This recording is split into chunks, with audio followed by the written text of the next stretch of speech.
హోలీ పండుగ సందర్భంగా హిందూ బంధువులందరికీ హృదయపూర్వక శుభాకాంక్షలు తెలియజేస్తూ ఒక మంచి పండుగ వాతావరణంలో, ఒక సంతోషకరమైన వాతావరణంలో, ఒక ఆహ్లాదకరమైన వాతావరణంలో దేశవ్యాప్తంగా హిందువులందరూ కూడా హోలీ పండుగ జరుపుకుంటా ఉన్నారు.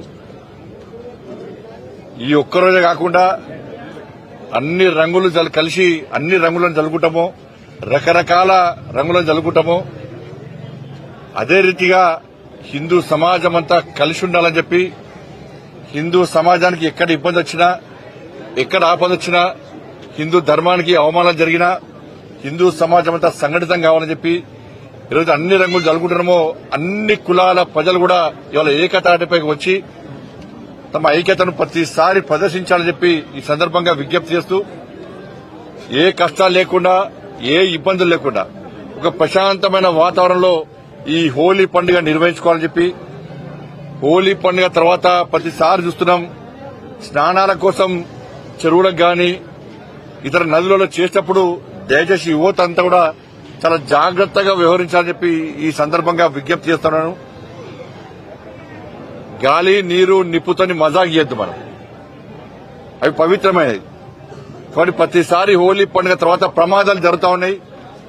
ప్రతిసారి ఏదో ఒక ప్రాంతంలో స్నానానికి పోయో ఏదో రకంగా ప్రమాదాలకు గురవుతారు. కాబట్టి ఇది మంచి పండుగ, సంతోషకరమైన వాతావరణం జరుపుకునే పండుగ, అందరు కలిసిమెలిసి జరుపుకునే పండుగ. కాబట్టి జాగ్రత్తగా ఉండాలని చెప్పి ఈ సందర్భంగా అందరికీ విజ్ఞప్తి చేస్తూ, మరొకసారి హిందూ బంధువులందరూ కూడా హోలీ పండుగ సందర్భంగా హృదయపూర్వక శుభాకాంక్షలు తెలియజేస్తూ ఒక మంచి వాతావరణంలో పండుగ నిర్వహించుకుందాం. ఎందుకంటే ప్రస్తుతము ఈ తెలంగాణ రాష్ట్రంలో ప్రజలందరూ కూడా కష్టాల్లో ఉన్నారు, ఇబ్బందుల్లో ఉన్నారు, అనేక సమస్యలతోనే తల్లడిల్లుతున్నారు. పాలకుల యొక్క నిర్లక్ష్య వైఖరి వల్ల, పాలకుల యొక్క అహంకార ధోరణి వల్ల, పాలకులు ఆడుతున్న అబద్దాల వల్ల ఇవాళ ప్రజలు ఇబ్బంది పడుతున్నారు. అందుకే మొన్న ఎమ్మెల్సీ ఎన్నికల్లో ప్రజలు అధికార పార్టీ గుణపాఠం చెప్పారు. ప్రధాన ప్రతిపక్షంగా ఇవాళ భారతీయ జనతా పార్టీని ప్రజలు గుర్తించారు. కాబట్టి మొన్న ఎమ్మెల్సీ ఎన్నికల్లో భారతీయ జనతా పార్టీకి ప్రజలు విజయం చేకూర్చిపెట్టారు. మా కార్యకర్తలు కష్టపడి పనిచేశారు. మోడీ గారి యొక్క చరిష్మా.